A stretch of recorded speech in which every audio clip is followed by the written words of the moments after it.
Rainbow Six North American League Doa. Jacob Jesse here with you at the desk as we get ready for Space Station Gaming versus Beast Coast. And Space Station Gaming obviously coming off of that huge win over Dark Zero, our Charlotte Major champions. Very convincing 7-2, I think it was. It was one-sided. So if you're Beast Coast right now, you gotta be shaking in your beastie boots a little bit, I think. That's one way to put it. Beast Coast on a 4-game losing streak as well. They've yet to find a win this stage and then 2 at the end of last stage, make for 4. It's been a rough one for them. Their attacks have struggled quite a bit so far in this stage, and we haven't really seen them come into full force. A couple of games on Theme Park to start us off in stage 2.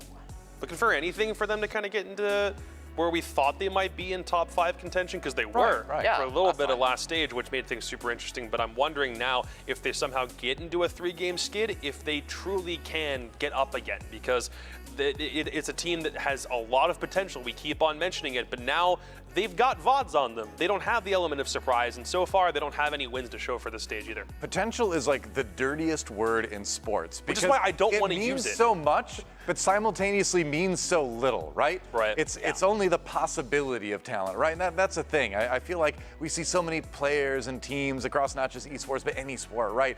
And if the potential is there, you know, great, but you can only talk about it for so long. And if Beast Coast has a rough stage 2 after getting so close to the major in stage 1, then I mean, then it goes from potential to like, what do they got to do to get that back again, you know? I feel like if we're talking about your potential, that's not a good sign, because we would like to be talking about your results, like maybe we have a Space Station. Yeah, exactly. Space Station Gaming obviously doing quite well their first week, especially with that big win over Dark Zero. Let's talk about them a little bit more. Now, Space Station, another team not unlike Beast Coast, honestly, that was very close to making it to the Charlotte Major. Didn't quite get there, but they're back with a vengeance in stage 2. Yeah, a couple of games that they would have liked to have back. Very possible that they would have been able to make it there to the major, but they didn't. I think Hot and Cold's had a great start so far. SSG have in their stage played one good game, really strong over Dark Zero, and one kind of poor game against Xset. Hot and Cold 24-12. He's been a big star for them, but I like their pushes as well on a couple of these creative rounds. Yeah, they wanted to try a couple things out here. This was the only time that we saw Sens used for any length of time. Watch both players now coming up white stairs. The Sens is right there with he's being played by Fultz. Rampy goes right up and is trying to cover the Sens, and it gets used to block off this approach directly into the site. You keep on watching Fultz. He's back in Kids now, looking for an opportunity to plant at this exact moment. He's got the diversion, but look at all the different players like surrounding him. This is difficult, so you need Hot and Cold to try to hold something here, but watch what happens. He's just not able to get anything in the 2v3. At this point, the Sens has run out. They'd like to be able to plant. Fultz is there. He does have more of those gadgets, but not really in a position to use them. They kind of know where Xset are at, right? They know there's one top white, but here's the big swing that comes through. From Spirits that takes down Hot and Cold. They end up losing that round. This was the other round that I really liked from SSG. This is a round where they're rocking the Collie, and this is not an operator you see very often, but the Collie's already used her lance to open up this wall. You see Canadian, and then the grenade comes through. The drones were there as well. It was beautifully done. And Collie's so good on this site because there's a couple of different windows. You can play out by the air conditioner, and then you can play that angle that actually opened the wall up. And I think this is a really creative strat from Space Station. No team had really figured this out until this point. So SSG kind of coming up with a cool way to use Collie. That sniper rifle can be difficult at times to find a good area for it, a good circumstance, but SSG found, I think, the perfect moment to rock this operator, and they used it for a beautiful round when Fultz hits a nice shot on a Pamba to start things off. At this point, the pressure still comes through. They just can't win out in the 2v5. So loved that attack from SSG. That was the final round in their second game, and it's those creative ideas that I think have put SSG over the edge in so many of their games in the past. Here's the thing. Even though they lost to Xset and played at number 1, I went back and I watched that game. There's attacking ingenuity. There's roams that still waste time. It feels like all they have to do is like tighten up maybe some of their defensive vertical play. They have a very deep attacking playbook that was showcased with the Sens play, and they didn't feel like they were ever redoing an attack over and over again. The two that we saw in particular are ones where they'll try an out-of-the-box operator, see if they can't work it into their current system. And in spite of that Xset loss, they still looked relatively good. It's just very minor things with the way Xset play decided to they couldn't get over that hump. They did it with Dark Zero because it doesn't really seem like DZ has changed up too much from the way that they've played back at the Charlotte Major. So this Space Station team overall still looks relatively good in the grand scheme of the NAL standings. Yeah, their focus coming into this one was fixing and polishing kind of the mid-round and mid-game results, right? When they've put their game plan out there, you know, it's either working or it's not working, and then making the adaptations to either tweak it a little bit to continue having it go well, or to rework it in the middle of things to kind of like give themselves a shot again. And they do look a little bit better at this, but again, it's only 2 games in, you know, they gotta keep it up. I think the coaching staff has done a great job with Spacestation, kind of creating these, you know, these strategies, but then also helping the team adapt and work with that. Like and Sov and Luke have done a really good job molding this team. The other thing I think they do really, really well is counter-stratting. They really do read their opponents. I think that was very clear in that Dark Zero game. DZ did a lot of similar things on border that we saw from them in the major grand finals, and it was clear that SSG was prepared for all of it. Their takes were really strong the couple of times they could in the second half, but even their defenses, they did so well roaming and getting those opening picks. Got it in the first 5 rounds in a row. So I thought that was a huge benefit to Spacestation when they were playing against Dark Zero and helped them win that map so dominantly. And a little bit of a boost. Both of the games that they played last week were played online. Now they're back and they have the LAN factor, and they're the ones that have publicly acknowledged the differences between playing online and offline. So the fact that that's not something that they have to worry about, their shots should be able to land. Sky should be far more comfortable in this environment because he was one of the guys who wasn't able to get his shots to really hit in that game against XSET. Hopefully they'll get a little bit of a buff because now they're back here. Well, speaking of a team that could also use a buff, could also use a little bit more of their shots hitting, let's talk about Beast Coast here. Now, Beast Coast, again, we mentioned earlier, this was a team that was 1 win away potentially from going to Charlotte in stage number 1. They took that big loss against Mirage that seemed to have kind of broken them for that stage. And now here they come in stage number 2, one of our O2 teams, and things are looking very rough for this team. Yeah, I mean, it has been a tough schedule as well. Like, I know we can't say a whole lot of great things about Beast Coast because they haven't had good results, but they played Dark Zero, the major champions. That was always going to be a hard match. Yeah. And then Auction, they did push 5 rounds through. I thought they had some really good rounds to start that off. A lot of huge clutch moments. And I don't think it's all bad for Beast Coast. I feel like you look at some of these players and like Anthony, 5 and 17 overall. That's less than 1 kill every 4 rounds. He's not been finding the frags too often, but I do think he had some great timing in those clutches early against Oxygen that did win this team a couple of rounds. You look at Drip, who in that last game they played went 2 and 11.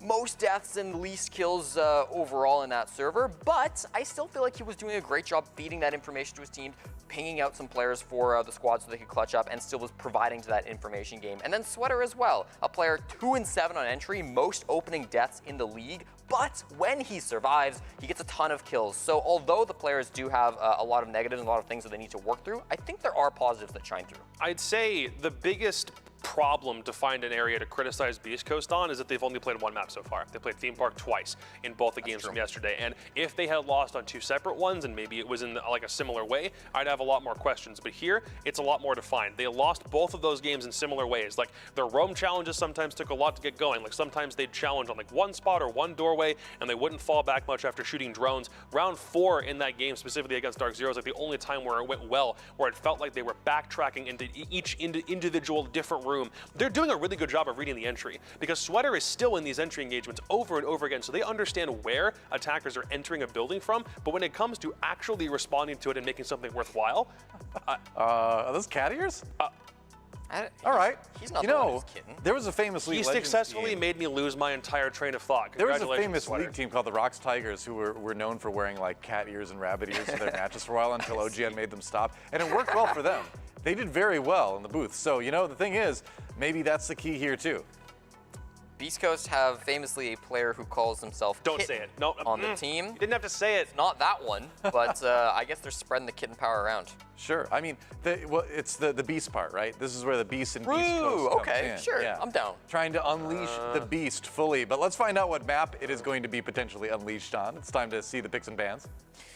I mean, obviously Theme Park, the one that we saw a lot from Beast Coast so far. We start with Skyscraper and Border. Border being banned against SSG. Of course, that's the map that we saw them decimate Dark Zero on 7-2. So Beast Coast saw that game last week and they said, no, we don't want to play Border ever again. Skyscraper a permaban for SSG. Bank and Clubhouse going to be the next maps taken out. The Bank ban coming through from SSG. It's one that they lost to Beast Coast last stage, 7-5. So clearly they don't want to repeat that result. They want to take it out of the pool. A very respectful ban against Beast Coast. They don't want to try it again. And then Oregon Theme Park coming through. There's the Theme Park ban from Beast Coast. I'm happy we're seeing this because, again, with a 3-game losing streak to the last week and then 1 from stage 1, it has not been a successful map for them.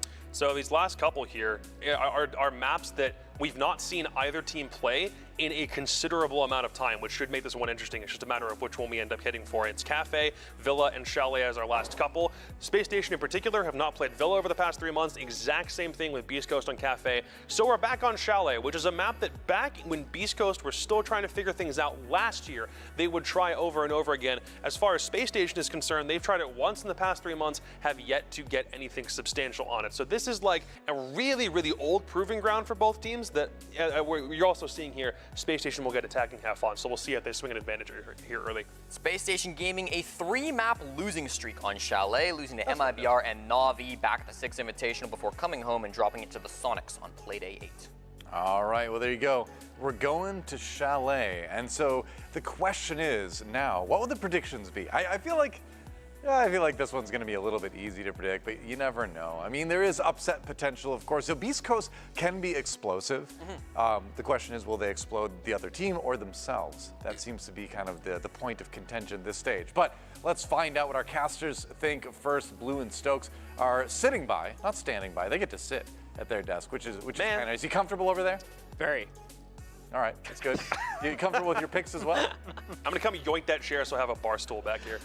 Yeah, I mean, this one's unfortunately pretty straightforward at the end of the day, just looking at the results from both teams recently. SSG, yeah, they had that poor start to things in their game 1, but they pretty much immediately rebound on the next game, so I'm not too worried about them. Beast Coast, really haven't seen anything super convincing from them so far this stage, still struggling with a lot of the same things we were seeing in stage 1, so I gotta swing my vote this time over towards Space Station. All right, Stokes, what do you think?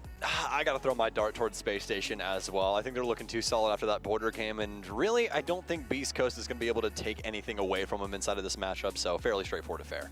Yep, I think short and sweet, which is kind of what we expected. 2 votes for Space Station. We'll send it back to the casters in just a moment, but now it's time to find out what our analysts think. Space Station? I mean, I have a new pick philosophy, whereas I just copy Stokes. So I will go Space Station Gaming as well. Keep digging yourself a hole, man. Do what you gotta do. Are you gonna pick Beast Coast though? I just love the fact that he is intentionally like linking all of his predictions to what Stokes says now, so that if one of them dies, the other one dies with them. That's just. It's not. You're not gonna ever be able to get ahead of Stokes' predictions by doing that. Okay, well, Stokes isn't on. It doesn't cast every game, so the games that he doesn't cast, I can leap We're ahead. here every game. He still predicts though. Yeah, but I don't. Yeah. I can't copy him because I don't get to hear what he says. That's true. That's true. Right, so that's where I'll make my big brain leap. Space Station! Stop talking. Right. Space It's Station. Space Yes, Station. I'm taking them. Yes. Let's see what the coin says. It's going to be heads, Space Station, tails, Beast Coast here on our sub coin. But you know, it works, so. It's not the real coin. Got the first one right. It did, yeah. It did pick Parabellum. This time it picks, heads. Pick Space Station. There you go. What are the odds the sub Kennedy's coin head is better than says the actual Space Station coin? Gaming. There you go. Well, now let's find out what you, the viewers at home, think. What did the community poll say? Space Station Gaming. We've had a couple. One of these days, all 5 of the main predictors are going to pick one team, and then the fan vote will be the inverse. For some reason, we don't understand. It'll probably be a TSM matchup. Yes. You might be right. It'll probably be that, yeah. Well, there you go. That is our predictions. Everybody going with Space Station. Now let's find out what the community poll is before this round. The question you will have to mull over is, who the harder hitting trash talker? Rampy or Drip? Who the harder hitting trash? Well, we'll work on our ground. It's a good one, though. Don't worry about it. I wrote that one, that's why. No, I actually didn't, but I'll take credit. I'll take the fall for it. That's what the host has to do sometimes. It's all resting on my shoulders. That's right. Well, good guy, Doe. There you go. Something to think about as we get into this next map, Space Station versus Beast Coast. Can Beast Coast rise up and finally get a win here in stage 1, or is Space Station Gaming going to keep their momentum going? Find out when NAL returns in just a few.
Skies, and this is the NAL. Can't stop, I can't be stopped now. Can't stop, I can't be stopped now. Can't stop. You can try, but I won't stop, won't stop.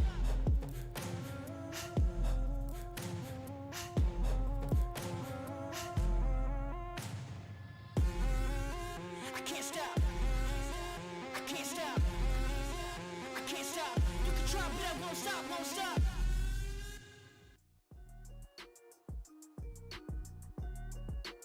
Of the day here is we're going to be having Space Station Gaming going up against their opponents here in this matchup in Beast Coast. Bound to be a good game. Beast Coast has some work to do. They're looking to set a new record here today in this matchup. What kind of record? First player to win with cat ears on. I have to see how it goes for Sweater and the rest of Beast Coast, as definitely an interesting outfit for Sweater here today, and we'll have to see if it boosts the team's morale as well as bring some good times for the squad as they get themselves into it. Space Station, though, are on a bit of a heater at the moment. Didn't start that way, though, as we mentioned on our previous segment. The first game they played this stage was a little bit discouraging, at least for me looking at them. However, on day 2, literally 24 hours later, they bounced back with a vengeance and shut down Dark Zero, most recent major champions, of course, for those who are unaware, 7-2. Yeah, on Border, which is exactly why we're going to see it immediately banned inside of the ban phase here for the map pick. And we're actually going to end up resting on Chalet, which could be quite the interesting affair in between these two. I'll be honest with you, it was kind of up in the air in my mind as to what happened here on Chalet, mostly because Beast Coast is so hit or miss. Sometimes they are hot to trot, and when they are hot to trot, they are a force to be reckoned with, especially on a map like Chalet where they can play so loosey-goosey.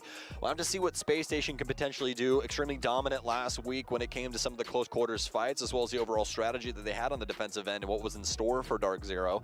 Could have more of that in the tank here for Beast Coast today, but also could be trying some things up against one of the weaker opponents here inside of the NAL. Now, we've been talking a lot of negatives about the Beast Coast roster, and there's still some positives that have come out of the first 2 games of the stage for them, mainly in the form of Surf, who's been by far the most consistent member of this roster and has continued to become that player throughout the 2 games they have played out. The big issue, though, is that the entry game is really hit or miss right now for their attacking side, so considering that, the problem is since Surf is not usually contributing to that entry game, oftentimes Beast Coast is left in a position where they kind of need Surf to pull out some crazy plays, something like that, but he's just not really prepped to properly do so because the entry game has failed to make their impact known. So we'll see if there's going to be an improvement on that in the matchup today. It looked good in game 1. The more recent game, though, it was shut down a bit more proficiently, so going to be looking to unleash that yet again, and there may be a very good chance for them to do so on Chalet for the reasons that Sam was mentioning. This is a bit more of a free-flowing map, a lot more room for roamers to negotiate, for attackers to find those interesting insertion points where they can find a cutoff or something like that. Lots of opportunities for Beast Coast to go crazy here today. So we're going to see if they'll be allowed to go crazy enough to best Space Station here, like I said before, are looking very strong right now, at least in my opinion. Yeah, absolutely. I think if anything, the matchup that we have on our hands as of right now is more what can Beast Coast do against SSG and not how is SSG going to go about winning this game. You know, I really think that Beast Coast has an opportunity to, I mean, at a minimum, push us to overtime here. It's really just what version of Beast Coast are we going to get. Luckily enough, we're not too far off from getting into the map here, folks, as Chalet boots up right now.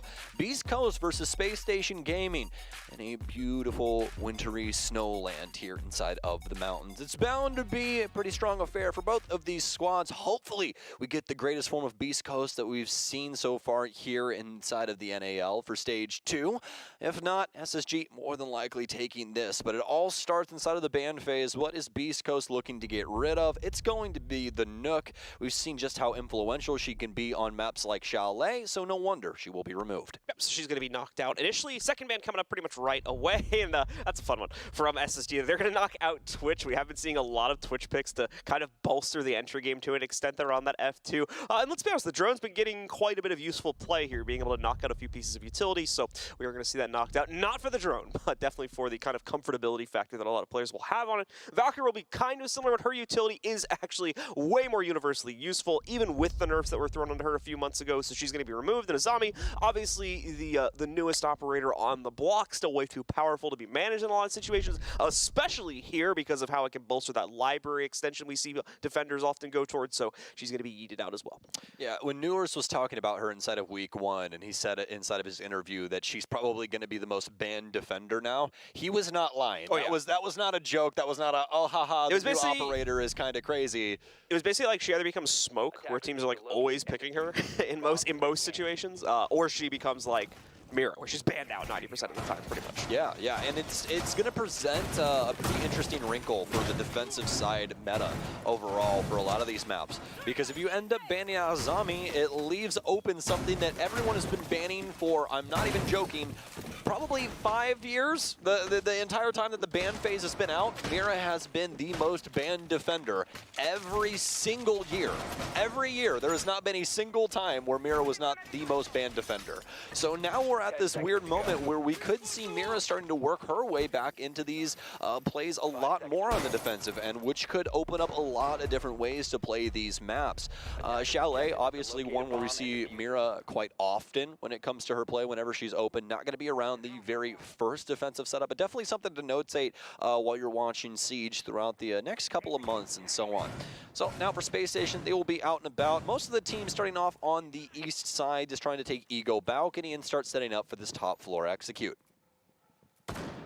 The rest of SSG forming up for that now, but still very slowly built up here. The first 30 seconds used almost entirely just to position the players and set up drone utility.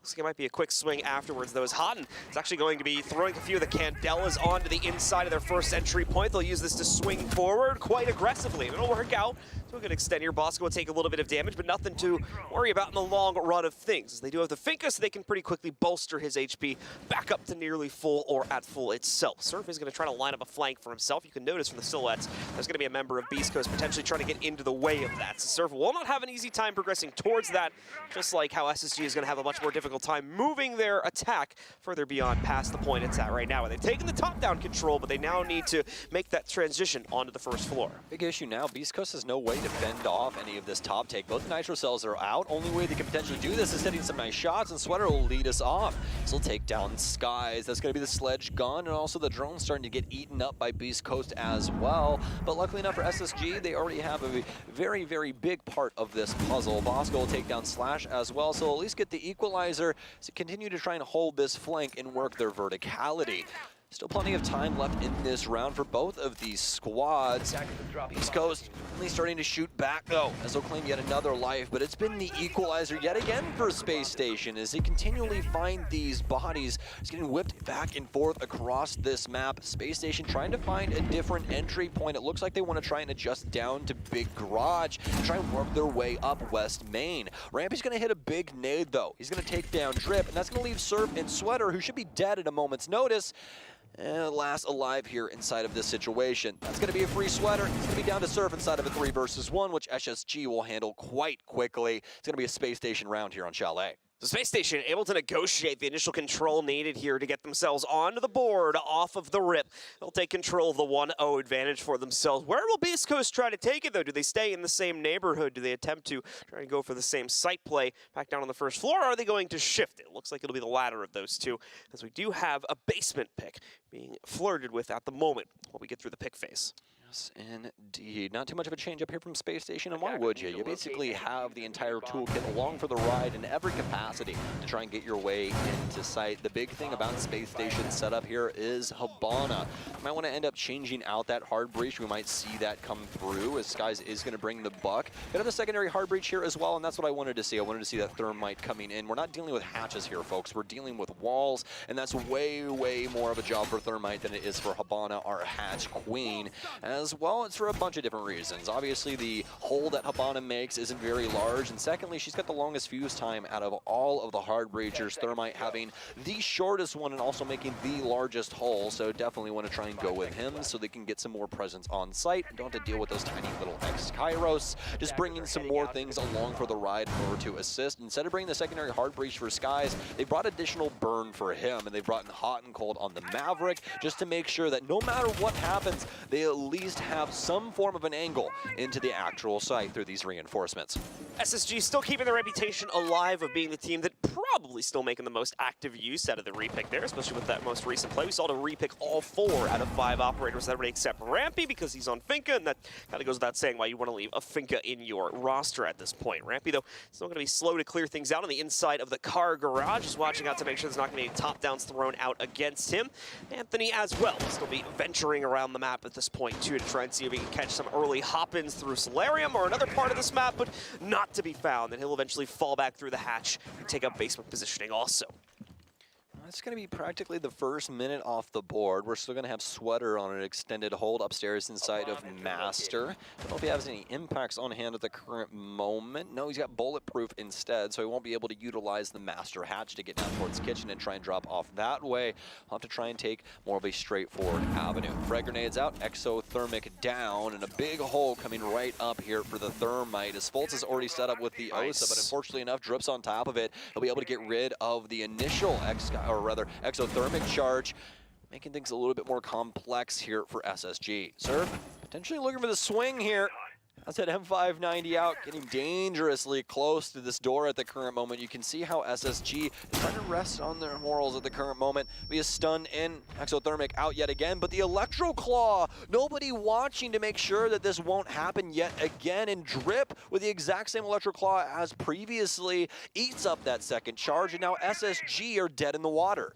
They do have the Maverick, but there's absolutely zero time to properly Maverick out that wall and open up the angle they would have needed. So they're going to have to try and brute force it. Sweater ready for the challenge, though, as he's able to pick up his second kill on the game so far, knocking out another member of this attacking roster, bringing them down to only 4 here. You can see more and more members of this team starting to get more and more adventurous, too, because they know that wall has been denied, and SSG are going to be struggling to try and find a way to get into the site. So that means these defenders can activate a little bit, get themselves a bit more aggressive, and get ready to immediately shut down the swing whenever it eventually comes to bear. Houghton, though, is still allowed to swing freely through over towards main stairs here and work his way down into the snowmobile garage. This is going to be the only one to do so, however, as rest of the pressure going to be trying to funnel in through the wine door. It just gets absolutely shut down. Beast Coast with 3 kills in under a second, and the 4th player that you saw roaming over towards main stairs being dealt with fairly quickly also. Super harsh utility around there for SSG.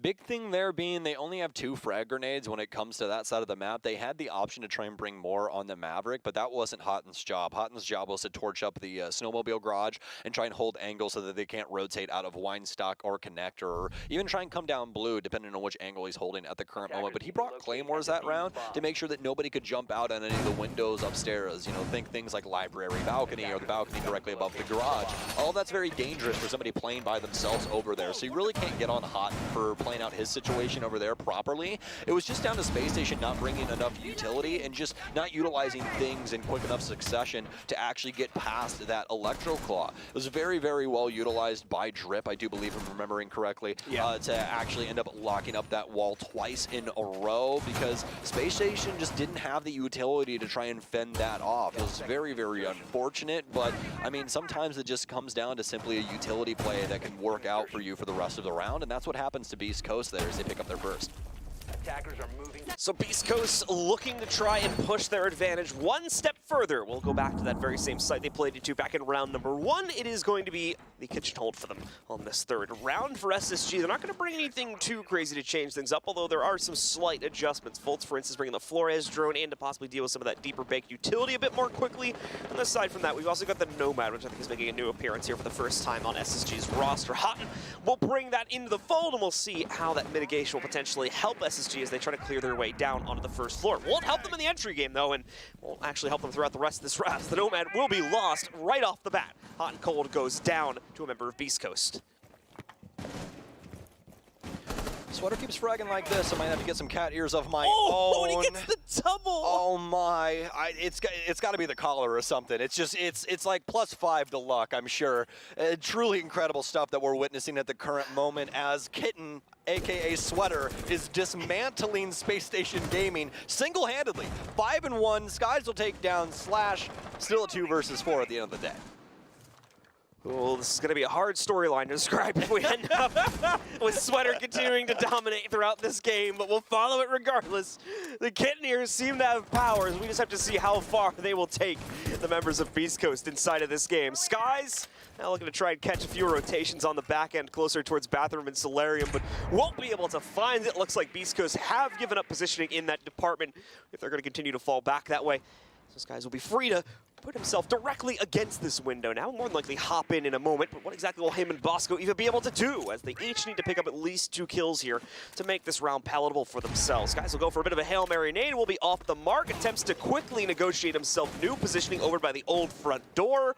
But as you can see, a lot of tracers coming the other way, so it's too much of a risk. He will not go for it and instead reascend back up to the roof. This is always something I've really appreciated about Sky's play style, his willingness to adapt inside of the moment and make the quick plays. He knows he's not getting anything around West Main. Bosco's still got to come downstairs and try and contest all of this, so he's quickly going to try and reinsert somewhere else and get some more pressure. Works out beautifully for them as the sledge goes down. Bosco's able to assist, and they'll be able to get themselves a kill onto Surf. It's down to Drip, Sweater, and Anthony, but the time is in their favor. SSG has to do so much here, and not only that, but they only have stuns from Bosco. He's going to have to try and hit his mark with those. Fortunately enough, it's going to be quite easy in that regard. No ADSs, no Wamai discs to try and eat anything up, but Sweater, he's trying to go for the play up blue stairs right now. This may be ill-advised, as it'll give each one of these players an opportunity on site to actually take control. We do have one player of Beast Coast actually downstairs at the current moment as well, so a potential for possibly a Nitro Cell, but no, Nitro Cell down. There's going to be a quad for Sweater at the current moment. He'll get taken down by Skies. Thank goodness. Skies more than likely dead, but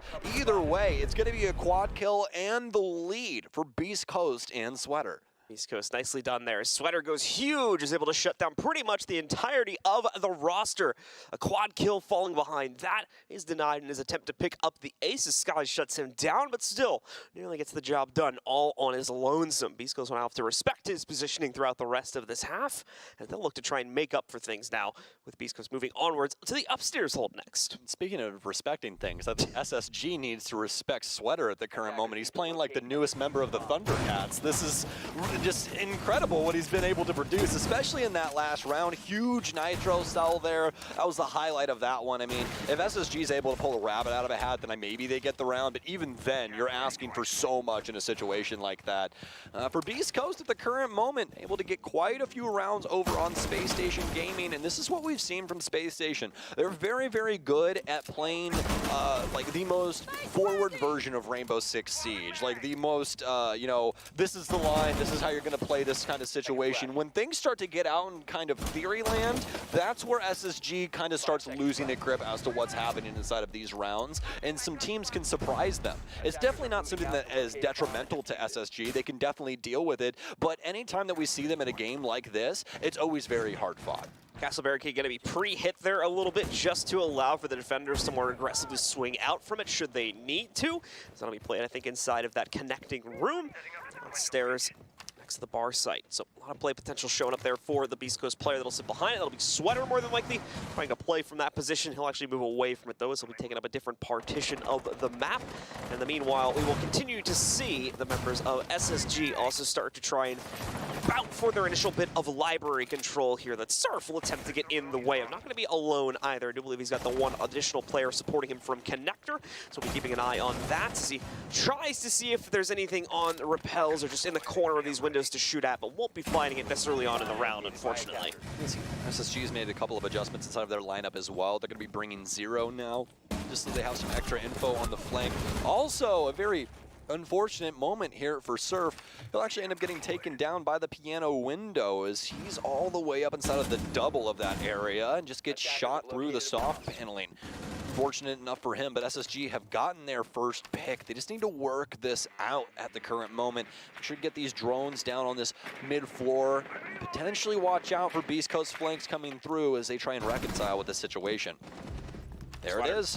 Gonna be able to strike true yet again on the offset of things for Beast Coast. Not the first kill overall, of course. Surf was also lost earlier, but still trades it back out and equalizes things. Drip gonna look to continue to fend things off along with Sweater from these upstairs positions. Della's in. Big moves now for Space Station. Seemingly aware of these Beast Coast members and where they lie. Skies could be in some trouble. He's just going to throw a nade in. He's going to try and back up a Bosco. Actually going to take the kill down instead. Drip backs up inside of the room, but he's going to get caught off guard by Skies anyway. It's down to Slash and Anthony to try and get something done with this situation. Another frag grenade out, but it's just uncooked. They're trying to hold down these angles so they can set up at the plant. It's working out handily. Anthony take down Fultz. It's going to be a 2 versus 3 going into the post play. Palatable now because of that kill from Anthony. All up to how he continues to move from here, though. Needs to get this piano player, and he will. Knocks him down. Racks him up and takes out Rampy to equalize things into a 2 versus 2. Anthony now looking for a path forward, and he's going to get it because this is the pre-whacked castle barricade that we were talking about at the beginning of the round. Only one shot will knock it out. Skies, however, will cut off the rotate from Anthony as he tries to commit to the inside. Slash also going to be read into here. They see his play coming from a mile away. And he's only got about 8 seconds to get himself onto the case. This is looking bleak for Beast Coast. Retaken more than likely. SSG going to close it down and tie us up at 2-2. Very well done from Skies. So lock it down and be practically the entry for Space Station into the site. Picking up some big kills on these Beast Coast members, giving them plenty of room around Office to get that plant down. The uncooked frag grenade to try and get Drip to step out was kind of an awkward situation there for just a moment as Drip just pushes himself deeper into the Office and almost ends up picking himself up a Space Station member, but it's not actually come to fruition at the end of the day. Things tied up now. 2-2 here is Space Station able to work that initial pick and work it out towards the end, taking down Beast Coast defensive setup, especially towards that Office side, locking things down, more towards the halfway point of that actual site. Now Beast Coast forced downstairs here, as they'll end up opening up quite a few different panels. This is something that we see happen pretty commonly now downstairs, especially when there is a deployable shield, but as you can see, Beast Coast don't have that. They're still not going to reinforce this, though. They'll just be aware that that angle is open, so if they go for the rotation, we'll have to try and challenge that, but that helps them just with some more prevention when it comes to the take on Snowmobile Garage. If somebody tries to plant or somebody just tries to push in from that area, any of the wine players can try and help anyone playing inside of blue or potentially connector. So evened out right now, both teams looking to try and take the advantage away from each other, but East Coast here now going to have to potentially look for a new way to get themselves footed in this position as they'll be returning to the basement hold next. Time to see if SSG will be up for the challenge on it. So we're going to see them proceed slowly just to kind of set up their opening bit of utility here. Things like Claymore's one on the outside, as well as take that first bit of control. We're also going to see them try to quickly open things up here on the Snowmobile Garage, and they will succeed in doing so, even with Drip throwing out his electric claws. He cannot stop the initial holds from being made. And I don't even think we saw him throw a follow-up one. That means the entire opening's going to go through. It's pointless when it's ace. It's like, all right, well, don't really know what these electro claws are going to do to these Selmas, but you know, maybe a chance, maybe some potential in certain instances, but it's more or less going to be used for those exothermics. But this has been a great audible here by Space Station. Instead of bringing the Maverick, bringing the Ace, they have the Claymore still, and they also have the ability to get something else open with that extra Selma charge. So Fultz be working his way up into West Main. Found himself a player inside of the kitchen. I believe he did not see Anthony, so more than likely shouldn't have the trophy player hopping in anytime soon. We'll probably just play around the area, maybe adjust down later on. They're going to back up now, though, at least for SSG's sake, in towards Big Garage after they get the initial angle opened up.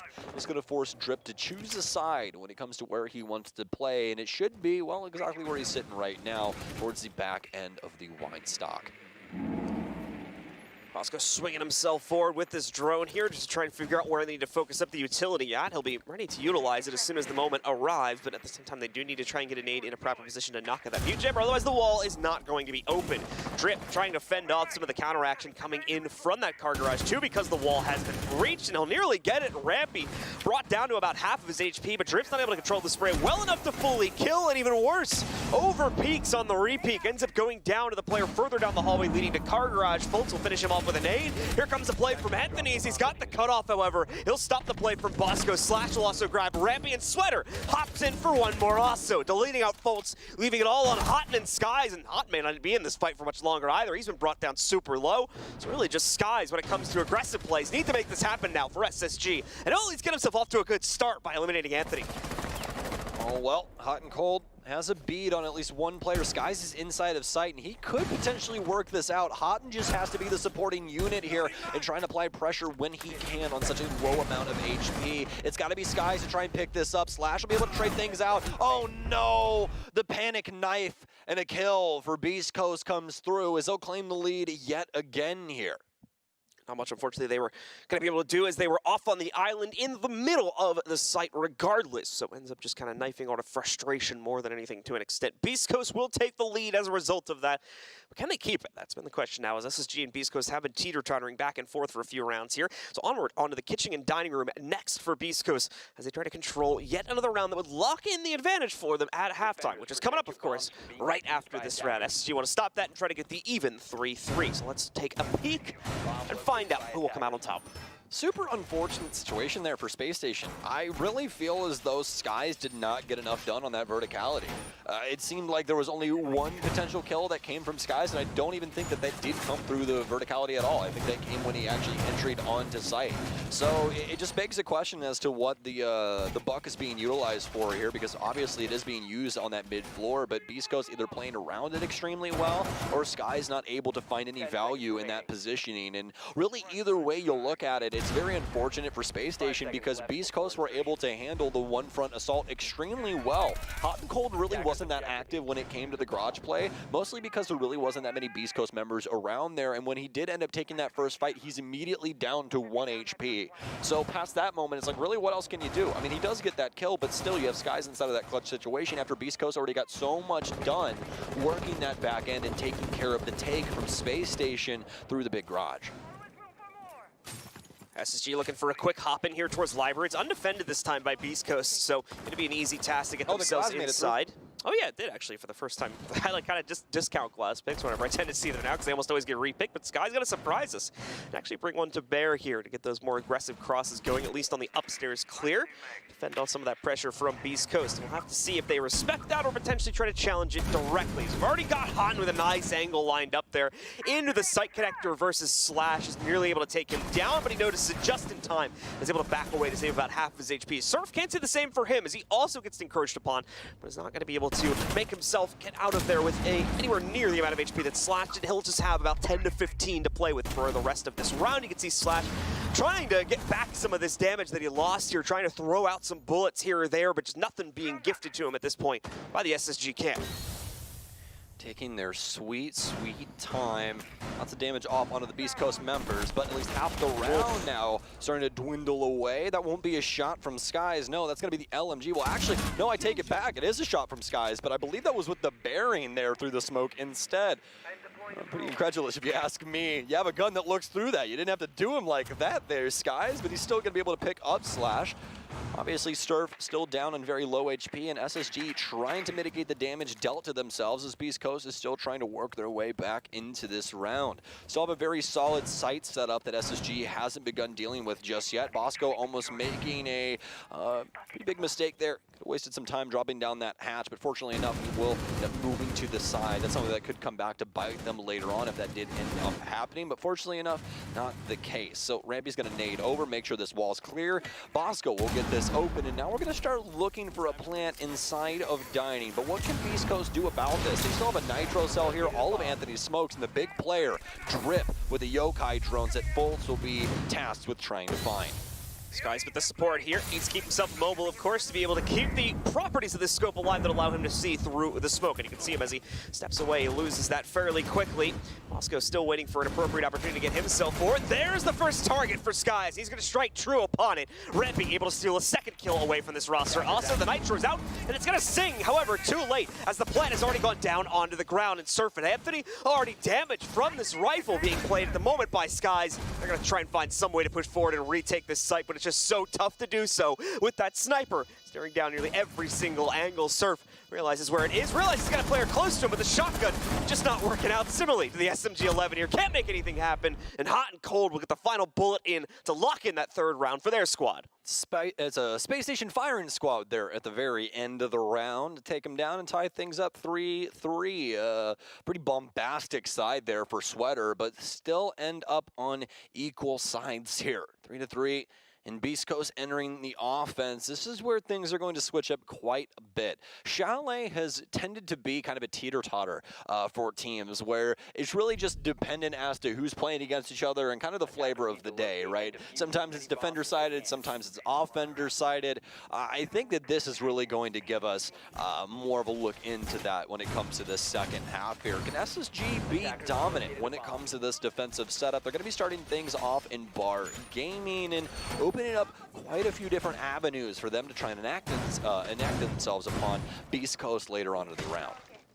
So for Beast Coast, losing control over the lead, certainly something to be a little bit worried about, but they're going to be focused up, of course. Now armed with a new side, they'll try and see if they can potentially utilize this to suss out some of the SSG positions and get themselves into control of the lead once again, so they can try to close out this game. As far as SSG's lineup is concerned, there's not really going to be any huge surprises here, and the same thing can very much be said for Beast Coast, as they bring the expected attacker lineup to be able to get access to the bar floor. Something that we actually didn't see Beast Coast play into at all on their half, despite this kind of being the go-to site for a lot of teams, at least in terms of a solid defensive lineup here.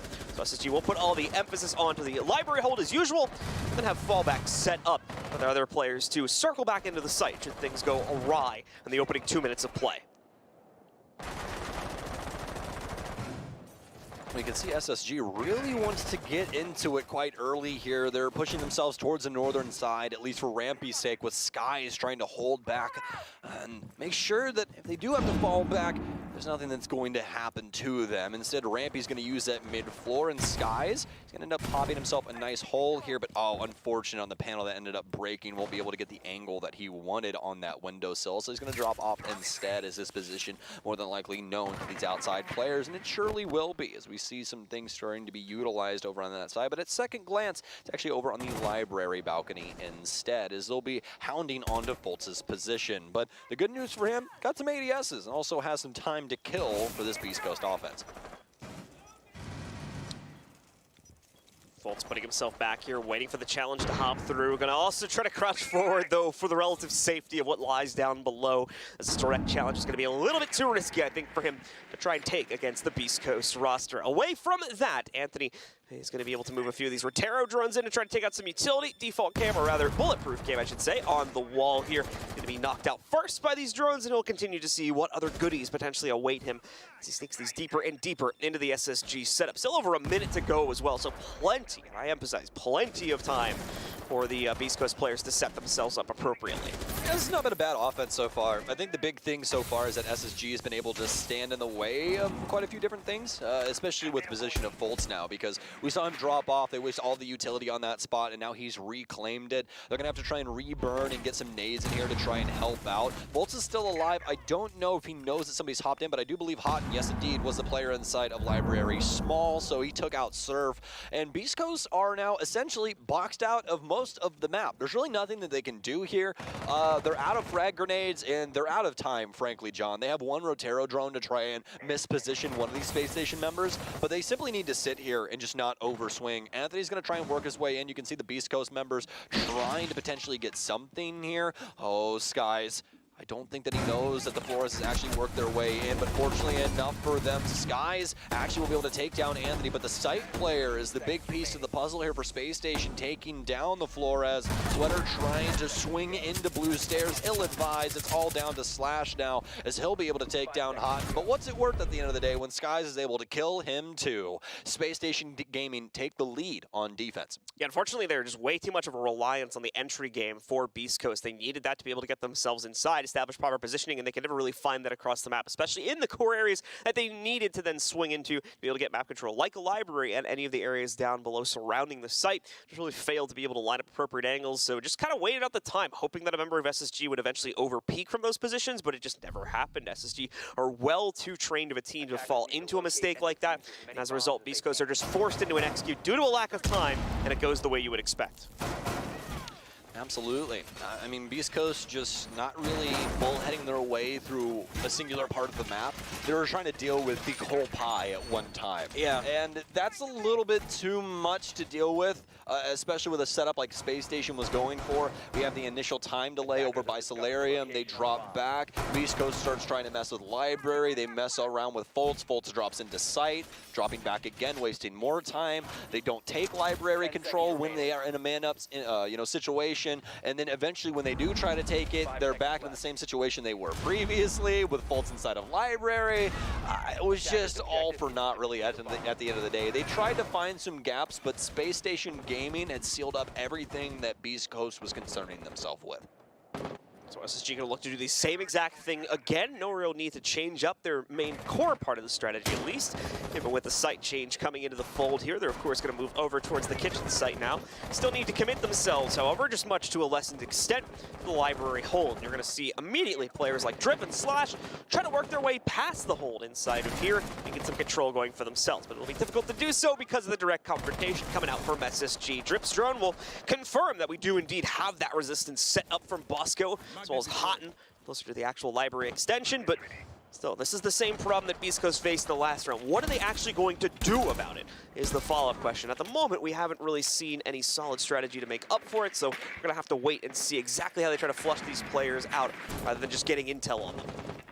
I think we need a sweater activated situation here, or at least somebody to try and get something going. It's going to be Nade out now and a potential dead SSG member. Hot and cold, a little too close to the sun there, I would say, Blue. Just trying to crawl his way into Library, trying to catch off Beast Coast, but too much utility to use in that situation will take them down. Fortunately enough, though, it's going to be a decent amount of time wasted, not nearly as much as Houghton would like, but definitely going to be something to consider going through the rest of this round. Yeah, either way, Beast Coast accomplishes what they've been looking for the past 2 rounds here. Finally getting that member of SSG over peaking just a slight amount and able to catch them up over a strain of utility. So beautifully done for Beast Coast. They've got their opener. Now they need to follow it through here, not lose anyone in the process. I think the 5v4 is going to be very important to the overall success of Beast Coast's attack, given the way that they generally tend to approach things on those assaults. Our Terrador is continuing to sneak their way in. It's going to be used, oh, that's so unfortunate, as it goes down right on top of this to try and get rid of the magnet, only to not get the magnet. So a little bit unfortunate at the end of the day there, but thankfully should still have a few more in pocket to make up for that.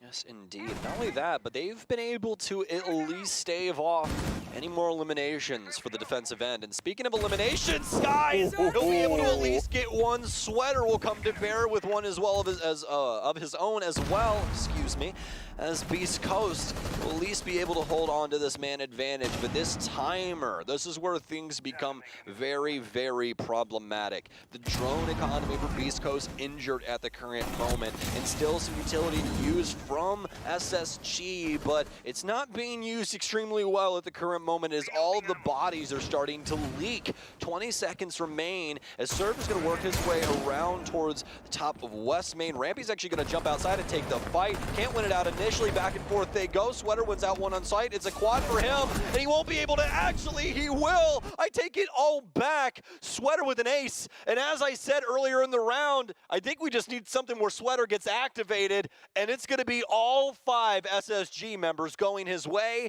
and I believe over 10 kills in his pocket now.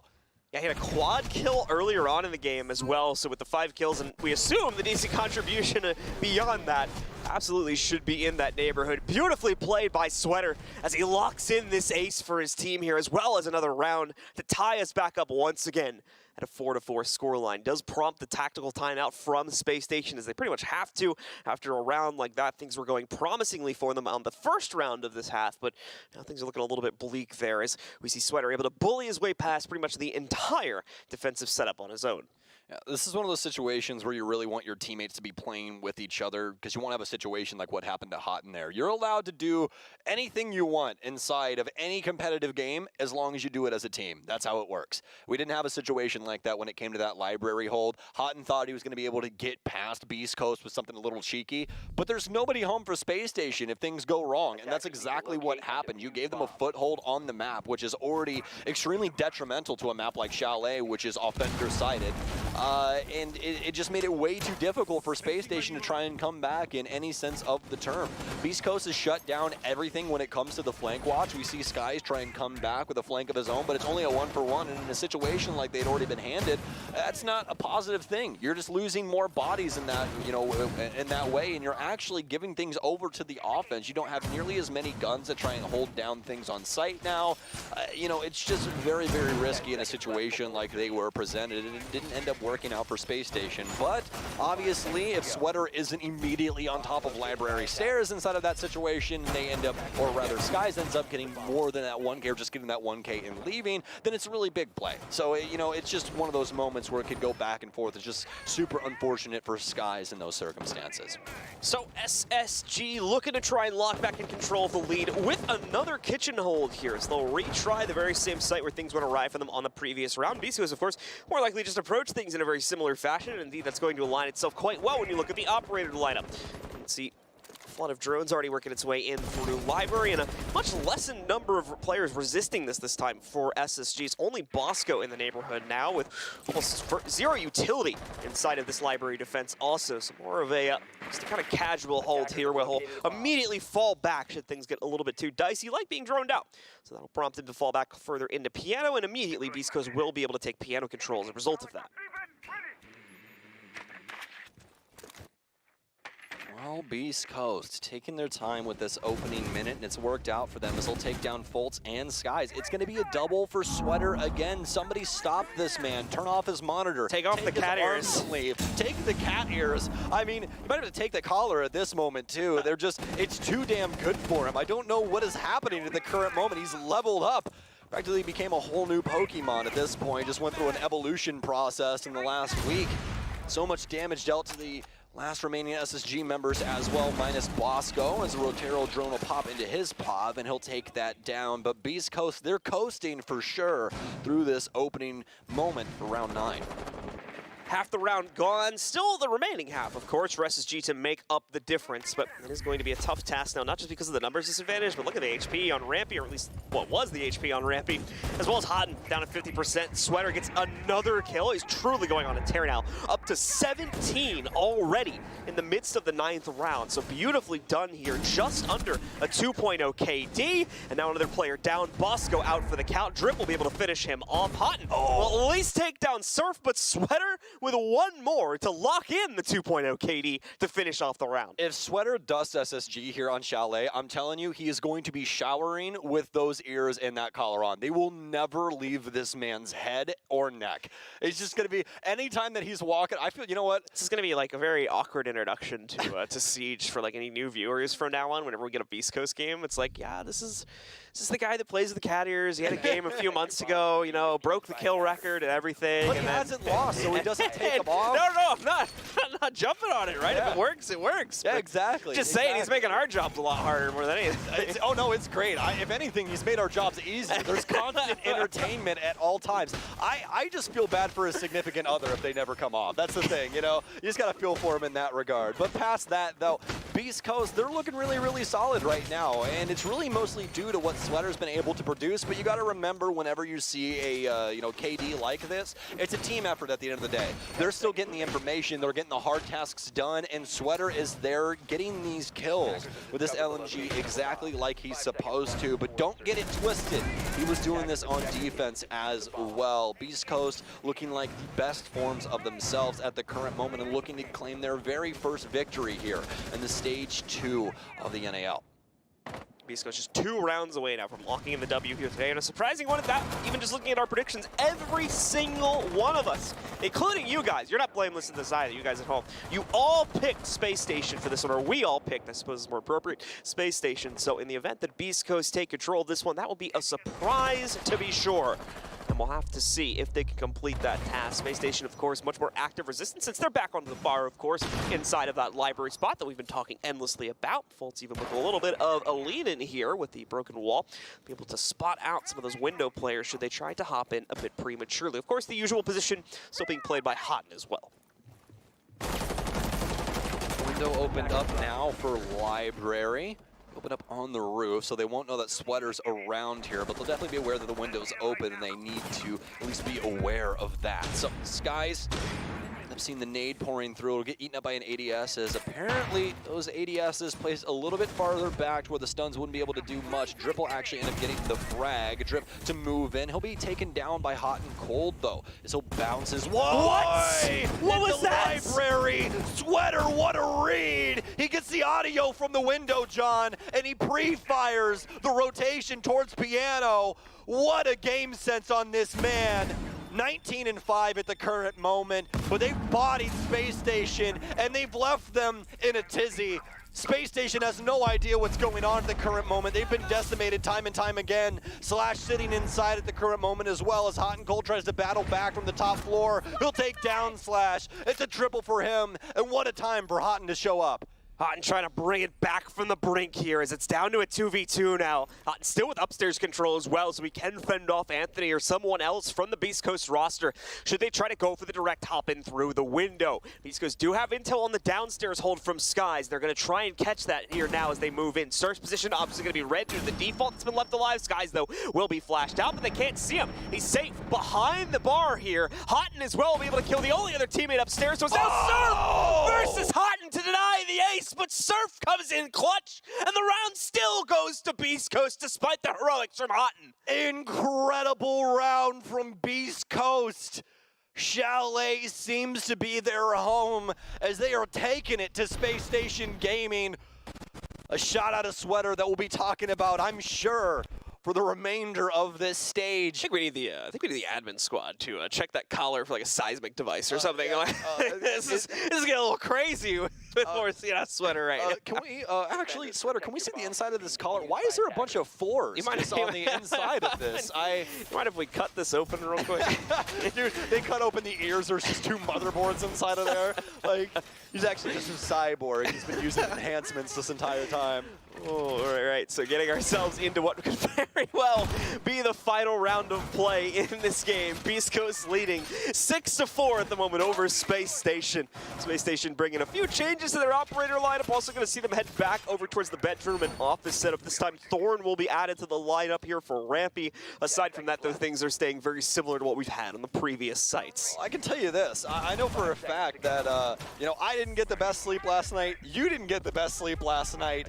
But this game has just, it's enriched my life, John. That's what it's done. It's given me the power to push through. It's a heater, just like the heater in my room that switched on randomly last night. It made it 74 and you woke up in a pool of your own sweat. That's just always so much fun. A little bit too much information. Yeah, talking about sweat, though, we got Blitz out to play. You want to talk about some sweaty things? We're going to see what Beast Coast can produce with Blitz on a top floor take. This is something a little unique that we haven't seen exactly just yet. We're also going to have the Dokkaebi working in from Drip, so it's going to be utter calamity inside of the site at the current moment. Drip kind of sussing me out there for just a split second. I legitimately thought an SSG member had figured out how to stand outside without getting marked, and I was really, really scared. But no, Drip is indeed on the offense, so everything's A-okay.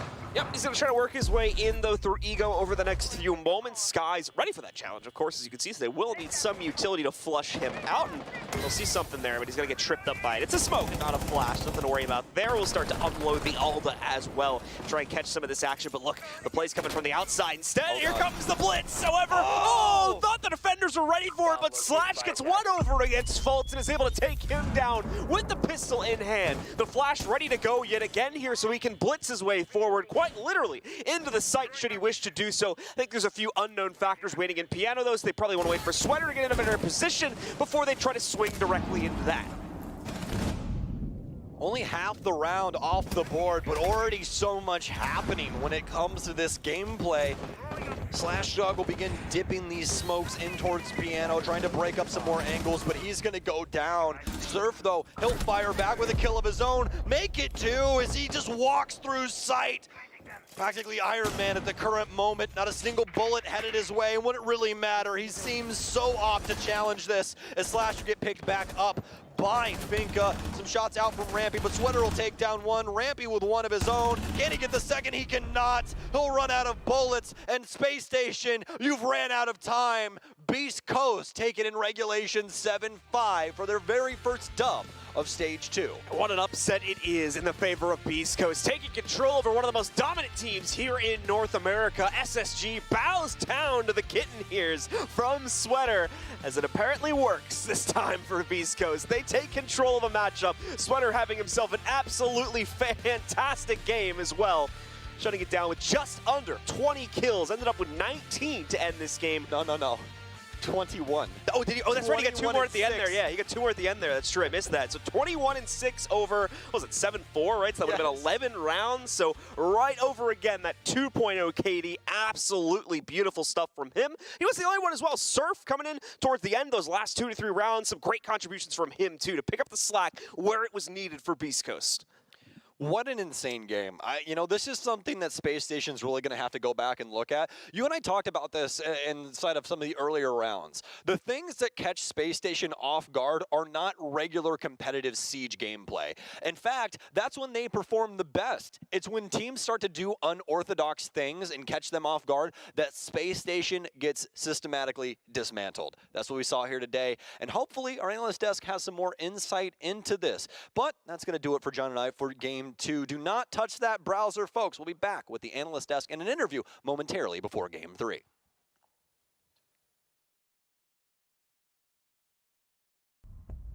Go dummy, go beast, oh no. I go beast, go deep, I OD, oh no. I apply pressure, oh no. Put that 0 degrees, oh no. 100 degrees, go dummy, go beast, oh no. I go beast, go deep, I OD, oh no. Apply pressure, put heat, oh no. Put that 0 degrees, oh no. Go down, levitate, going up, elevate. Watch me demonstrate. On time, never late. I grind, celebrate. No pump fake, hesitate. I've been scoring every day. Champagne Perrier. Since 9-3, been in the box, now stepping up to home. Like straight out the sandlot, now I'm plotting on the globe. I work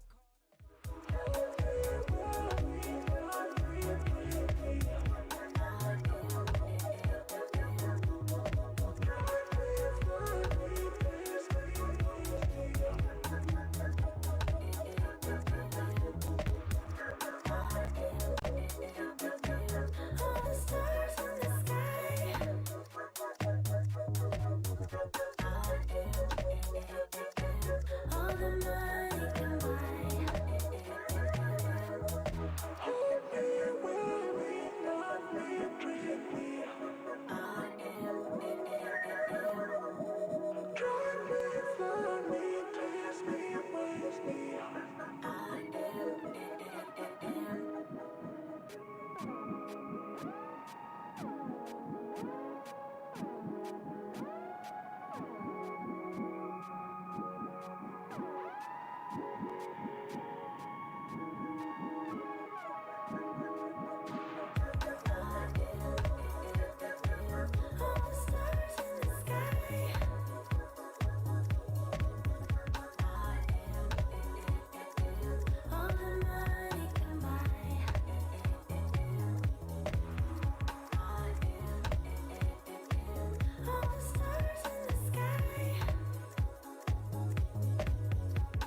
Welcome back, everybody, to the Rainbow Six North American League. Doa Jacob Jesse here with you at the analyst desk, and over in Vegas, standing by is none other than Beast Coast's own Drip. That's right, Beast Coast get the big win over Space Station Gaming today. So, Drip, I was going to ask you first off, obviously week 1 was a little bit rough.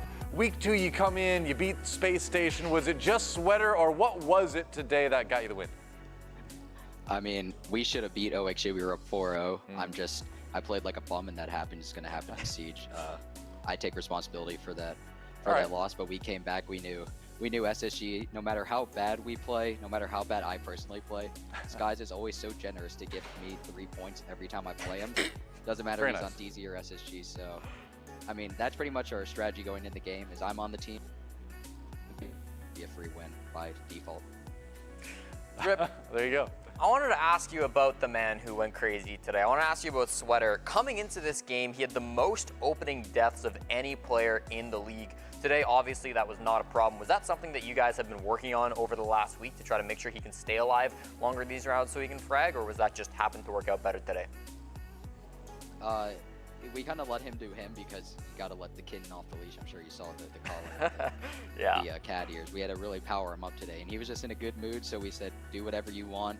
Obviously, there were some restraints to that, but I mean, sometimes you got to let a player like that loose, and I mean, for him, it was just a little too easy. He just runs around and gets kills, and those guys are, I mean, when they won Invite, they were playing plumbers and janitors, so, you know, they can't compete with young bloods like Sweater, so it is what it is. It's not much strategy involved to beat SSG, if I'm being honest. Main thing to look at from weeks 1 to 2 was the fact that you guys played Theme Park twice last week, wasn't able to make it work. What was the biggest difference from an attacking perspective from what you did last week to now? Because obviously, like, Sweater can do what he does, but if you had to pinpoint something specific that really catapulted you over the edge today, what was it? Just our teamwork, and Sweater just was telling us that we had, or he just said, I see a play here, this and that. And, you know, when your player says that, you trust him, and he kept opening rounds up for us. Theme Park's kind of a hard map to play on attack. It's kind of a box, really hard to enter and get walls open. Chalet, you can be a little more free. So we just let him kind of take advantage of the map. You know, something he couldn't do on Theme Park, just a bit harder, and we let him loose. And I think it's just a Chalet thing. All right. Well, definitely a Chalet thing, but also a little bit of a maybe like that, like you're saying earlier, the cat ears, the jingling collar kind of thing. So it worked for Sweater today. Are we going to see that incorporated with more of you going forward? Personally, I will never wear that. I don't know. I think it kind of debuffs how handsome I am, but otherwise, I think Sweater needs to maybe get cat ears implanted on him. You know, so I think for him, it's worth it to invest in maybe like a Louis Vuitton pair of cat ears, like typical NA players. Yeah. That'd be swanky. So I gotta ask, what animal would you be willing to dress up as on the desk? Or would you put the cowboy hat on that you had on stream? I don't know, maybe the cowboy hat, but I'm kind of a dog. You know, I was barking up there at those SSG frogs. I mean, you know, sometimes the dog gotta bark at them, and I feel like I got some dog in me, you know. All right, we'll look forward to that. I expect it tomorrow, right away. All right, thanks for joining us, though. Congrats on the win today. Looking forward to game tomorrow. Thank you. One of these All right, there you go. God. Really, Oh, man. How far we've crucial fallen. discussion we had to have there, you know. But you know what? They picked, you know, Beast Coast ended up sending us to Chalet, and why wouldn't you? Because on Chalet, it's sweater weather. That's right. We saw it today. The stats were there. Sweater really kind of delivering the win over Space Station, but Space Station looked very discombobulated on this, didn't they? I mean, I do kind of see where Drip was coming from by saying if Sweater noticed that there was an opening, he just decides, you know what, I'm just going to take this real quick. It did feel like there was backup, but it never felt like Sweater was somebody who you had to worry about losing those fights when he took them, at least when it came to the attack on defense. We wondered very much about how often he'd be able to take those engagements and do something with it. I was about to harp on him if he didn't do good this game whenever he found a roamer or found someone trying to entry in, like from Space Station as they're working on their roam clear, if he's unable to win those fights. He won those fights today. He made it happen, and then the Finca play obviously aside, like his 4K route, like today started like way before they even had to worry about like the side swap. Sweater, we talked about his opening death problem. He has more than doubled his opening kill stat total with this game. 5 opening picks. He's kind of fixed it, hasn't he? He has, and we've talked in the past about how Space Station Gaming have struggled with that opening death problem on the roam. It wasn't an issue against Dark Zero, but we've seen it in Gamers Without Border. We saw it in that first play again. Rampy unfortunately falling a little bit in those opening deaths on the roam. So Similar problem that we've seen in the past. I mean, sometimes when you're going against a great player like Sweater, it can be hard to avoid, but certainly something for SSG to look at. Absolutely. Well, you know, I feel like what better way to kind of start breaking this one down a little bit more in depth than just kind of taking a look at some of the great plays from Sweater over the course of that map. We've got a bit of a highlight reel because the man's entire map was a highlight reel. Pretty much every single round. Like, what, 1 or 2 4Ks, got at least 1 ace. Like, he put as many kills up today as Spirits did last week on XSET.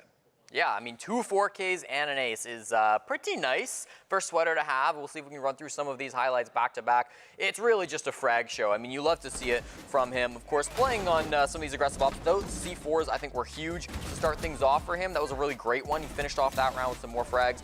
And then just running through it with the LMGs. We've talked about how powerful Finka is, and with the right hands, that being Sweater's, it's just so hard to go up against. And I thought he rocked those LMG frags very well. Sweater is single-handedly making the case for a Finka nerf. Just so everyone's aware, even if he has a good game like this, I think the case has already been made that that op or that gun or something about that needs to get toned down, because if it's that powerful, that potent, and you put it in someone's hands like that who's not only able to get the frags, use the nades, and like push properly, but he's doing that sometimes when he just notices one gap and then pushes by himself. I don't know if I would say he's single-handedly making the push for a Finka nerf. I would say there are a few people that are also pressuring that. Every team's got Yeah, but if you're looking for like a one-game example of this kind of getting out of hand, then this is proof of that. I agree. This is a very clear point of like, wow, Finka is very good right now.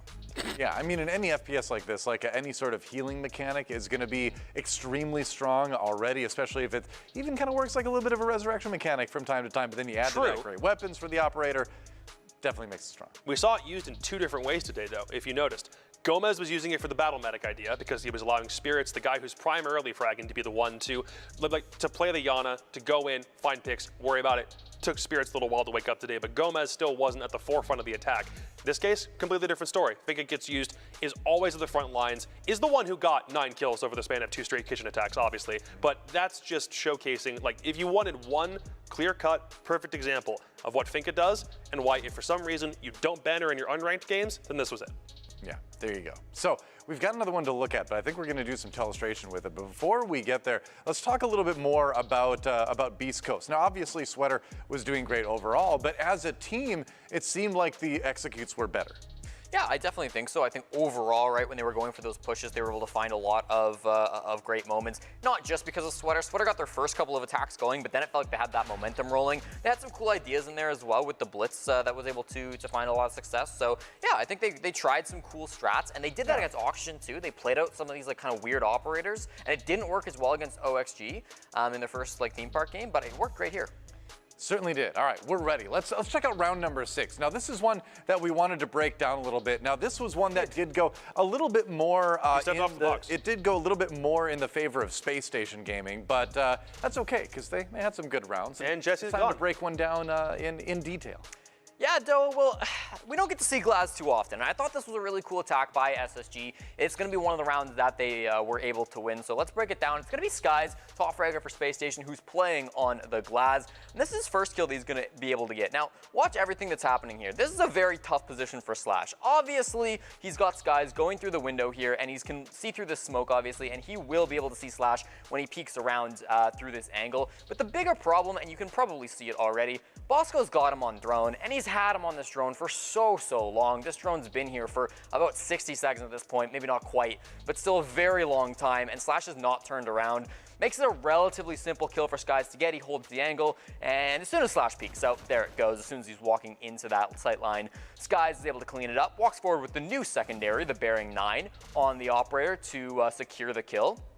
Great start to be able to open things up on the roam clear for SSG, but then watch as well how effective this Glaz can get on the execute. Of course, they're attacking onto the kitchen bomb site, and here we can see just how powerful this is. Skies has angles onto every location that the defenders are standing in. No matter where they're trying to push from, Skies is going to have a sight line that he can see through it. And of course, with so many smoke grenades as well, he's always going to be in the advantage, so they cannot possibly swing from it. One thing I would have liked to see from Beast Coast, maybe to try to counter this, you'll see it in a moment here. Look at these 2 roam room players. There's Surf and there's Sweater, way up here at the top. What they could be doing is they could be trying to move up above and try to pressure the Glaz from up here on the mezzanine. Obviously, there are players from SSG to watch for that.